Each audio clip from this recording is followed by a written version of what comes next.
there, welcome to our channel. I'm Vic. I'm Nick. And we are NB Board Gaming. And today we're looking at Abstract Academy. This is a game designed by Molly Johnson, Robert Melvin, and Sean Stankovich. And it is published by Crafty Games and Flatout Games. Nick is going to give a brief overview of how you play, and then we're going to give our review. Let's go. All right, let's learn how to play. Here, set up for a two-player game of Abstract Academy.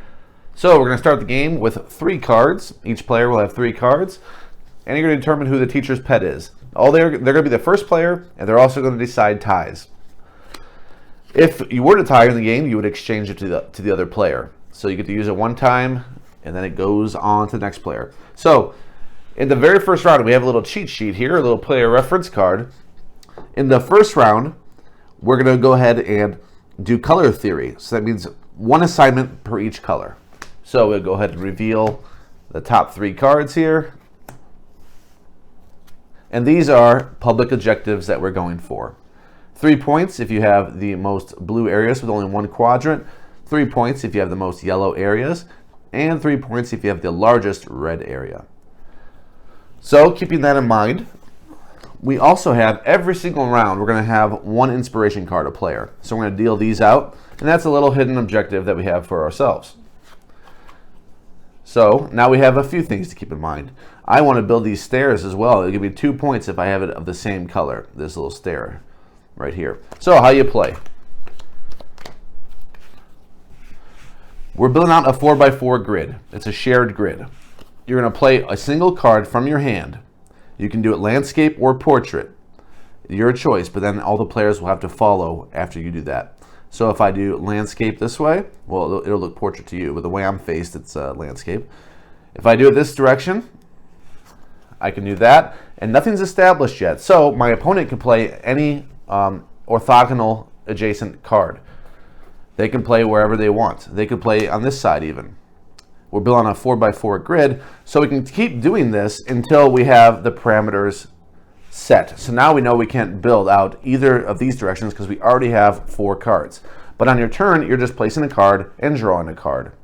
So from here, if this were the scenario, we can build out left and right. And again, same concept. Once that 4th card is established, they could not go farther that way.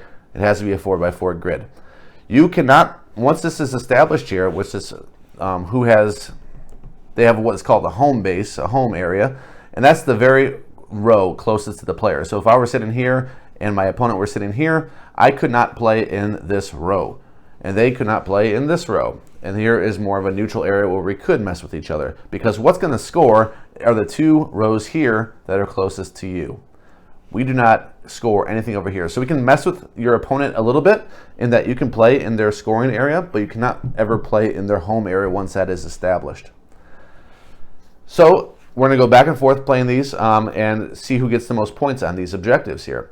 So for the most blue areas with only 1 quadrant, in this scenario, it's not done, obviously. It's only 1/4 of the way done, but this would be counting as 1 right here, for example of this. And for most yellow areas, well, if they're connected, it wouldn't count for anything. So let's play out a few more cards. So right here, I have 1 yellow area, I have 2 yellow areas, and 3, because these are connected. So most yellow areas right now I have 3. That's what they mean by areas. So there's areas and there's quadrants. So right now, for example, if we were to have a red, and it would say, like right here, this one right here we have is largest red area. Well, my largest red area is 4, because 1, 2, 3, 4. So currently that is how area would be determined. And if I were to win, I would get 3 points in this round. You're going to play that until you have your 4x4 grid and do your totals, including your inspiration card if you met the requirements with that. And then a new round will start. There's 3 rounds. So then you would move to the reference card where it will tell you what you're going for next time. You always get an inspiration card. But now in round 2, you get 2 professor cards. Professor cards are here. And again, these are common. These are the commonly shared public objectives. So the largest color area, whoever has the largest color of any color in one area, and the most color areas with 4 quadrants, a square essentially. So you go for these just as you would any other public, but these are more general as opposed to these being specifically yellow, blue, and red. And then in the final round, it's a combo of both. You get 1 professor card and 2 assignments of any color. After the third round, you add up whoever has the most points, and they are the winner. That's how you play. All right. Thank you, Nick, for the brief overview of how you play.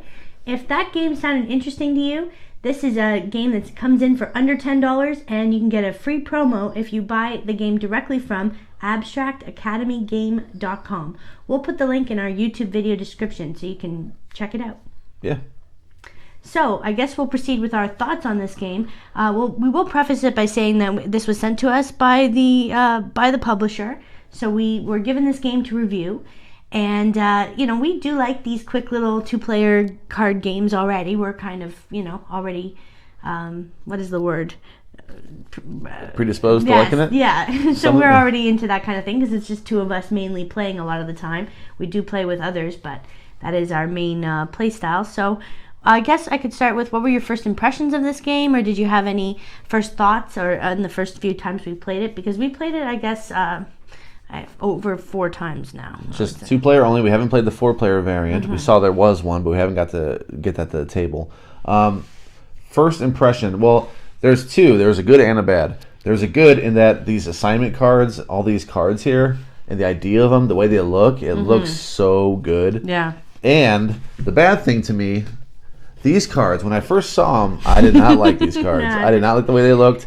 Thankfully, I have warmed up to them a lot. I do like them now. But when I first saw them, like, oof. I guess it almost like, is that lazy? But then when you start getting into the theme a little bit, you start getting into all these other cards. Yeah. These the inspiration cards, the professor cards, just the way they look in the art theme. I'm down with it now. Now I'm totally on board with the look of it. Same. But yeah, first impression was not all that positive on the regular cards. Same. But it was positive on the assignment cards and things like that. So that would have pros. Or do you want to say something? Do you want to add on to that? Because I just wanted to say, because my sort of first impressions with the game was I thought, well, what is this all about? What are we doing here? The cards, really, that's all that there is. It's just these squares with random colors on them. And then when you get into each round of the way the game goes, you start to sort of do more than you thought you would with trying to lay things out on the person's side. Gotcha. Yeah. All right, let's do pros and cons. So pros for me, aside from the look, which I do like, pros, I think I like games with objectives. There's public objectives, there's a private objective. Every single round there's a private objective, and it cycles out. I like that. I like the variability in most of the times when you flip up these objectives. A lot of different ways to come about it. Considering how small the game is, they're actually pretty clever that they're able to think of various objectives. But I'm going to say a bad thing about that too, because there are times where you're going to see the objectives that are public, and they're similar, except maybe one of them's the opposite, the exact opposite, and then 2 are the same. Like when we played recently, it was like largest area blue, largest area of yellow, smallest area of red.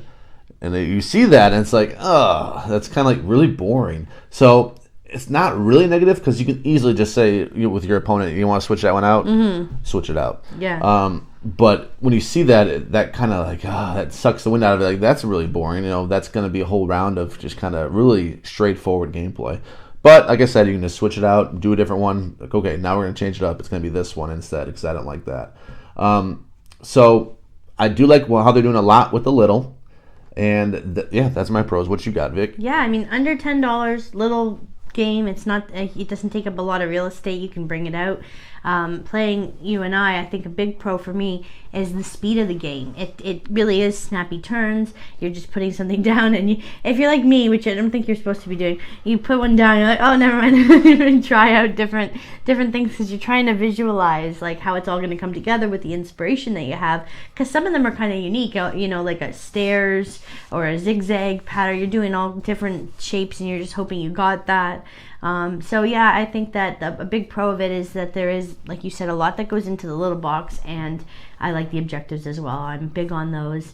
It's hard to think of many negatives. I guess for me on this one, if we want to pivot to that, are you ready to share maybe some of the cons? I'll say another positive is that you can pick and choose how you're going to play. You can be mean. You can play on your opponent's side up to a degree. Once it's set, you can't play on their home side. But you can mess with the neutral side. That's their scoring side still. You can do that. But it's up to the players. If maybe your opponent isn't down for that, and they're not going to bother you, you're not going to bother them. You do your own little thing. Peaceful. You can be peaceful. Or if they mess with you, you can mess with them right back, and you can go that way too. And there's ways you can do that. You can work that out. You can feel out your opponent. How are they playing? Do I need to mess with them? And it is a little more thinky if you decide to do the messing with your opponent route. Also, a clever thing that it falls back to, if you decide to mess with your opponent and you're the only one that does it, they never mess with you, that last card, just by virtue of math, you're going to get to play on their side. Because they messed on your side, then that helped you complete things here. Mm-hmm. Now you have a card to play, and there's nothing open on your side. So the rule is you can now play on their side because you didn't have an option. Now you can go ahead and mess with them. You're almost forced to mess with them back. So you're kind of doing it at your own detriment to a degree. I mean, if they have something amazing going and you need to break it up, go ahead and break it up. But it will come back. It will hurt you, most likely, unless all their cards are phenomenal for you, which is unlikely. So I think the way that works out is really good. I really appreciate it. And I appreciate the designers because they are really good card designers. Molly, Sean, and Robert, they have done really good small card games. They have done Point Salad. Mm-hmm. They did 10. They did Truffle Shuffle. Yeah. This team, they all did that. And I have another one backed by them because this is how much I like them. They did Verdant, and I backed that too, which is going to be similar to something like Calico and Cascadia. It's going to be something similar to like a spatial puzzle, I'm thinking. I haven't played it, but I'm excited for that too. So these designers have a good pedigree in this type of game, and I appreciate the design. So negatives, you want to start out with anything? Yeah, I mean, I guess I would just say that maybe when you first see the game and you think about what you're doing, it's an abstract game for sure. I mean, it's called Abstract Academy. It's not, you're not really doing a picture, making like a work of art together.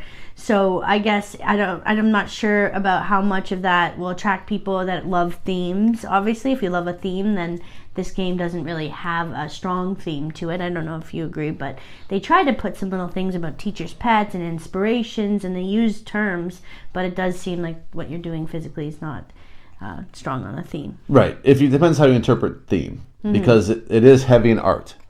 I see that, and they even put the artist, like this person designs like this way, and this is what that's representing. Oh, that's I can true. actually see that come through.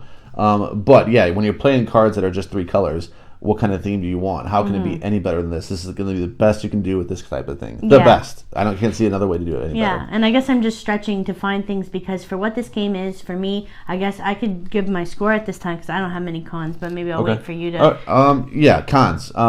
So this is a Nick con. This isn't a viewer con like you're going to think this is con. I scale heavier. I don't... if I were going to give this game to review, I wouldn't give it to me. I wouldn't say, here, Nick, this is a game for you to review. So that's a Nick problem. That's not a problem for anybody else. So my review will reflect that, but take note that I do like this game for what it is. And I can't really scale it back and forth like, oh, now it's 10 because I like it for what it is. No, this is a Nick review. This is the score I give it. How much do I want to play this game? How much do I like it? Mm-hmm. So a negative is that it's not heavy. It's not anything even remotely heavy. It's just playing cards, draw a card. You have these objectives, which I do like. Thankfully, there are a decent amount of objectives. Yeah, you're not just trying to score like a majority or something. Yeah, or just one objective, or just all public. And at least I have something. At least I have something I can score. And there are plenty of those objectives. It's not just one. It's not just 2. A lot of times it's 4, 3, and then your own. So it could be 5. My negatives are so negligible that for what this game is trying to do, I think it does it really well. So what do you got with your score here, Vic? So my score for this game, for what it is, it's a small card game, plays quickly. I'm giving it a 7.5. I think that for something that you might want to add to your collection, if you play a lot of little games or you already play a lot of quick card games, it's a good family game. I recommend picking it up. All right. And my score is an even 7. I think for what this game is trying to do, I think it does a great job. Mm-hmm. And I can't really criticize it for that.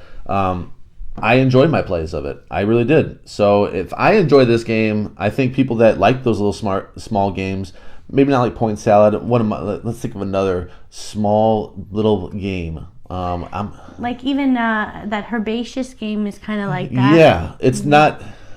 it doesn't. I don't know. It's light like that. It does. It feels like it's really light, like a feather almost. And this does have that. There is plenty of things to consider when you're going to mess with people. So there is at least, it's not floating away. It's so light. Yeah. There is a little consideration at least, and it's enjoyable. Yeah, we had a lot of fun playing it, and thank you to the publisher for sending it over to us.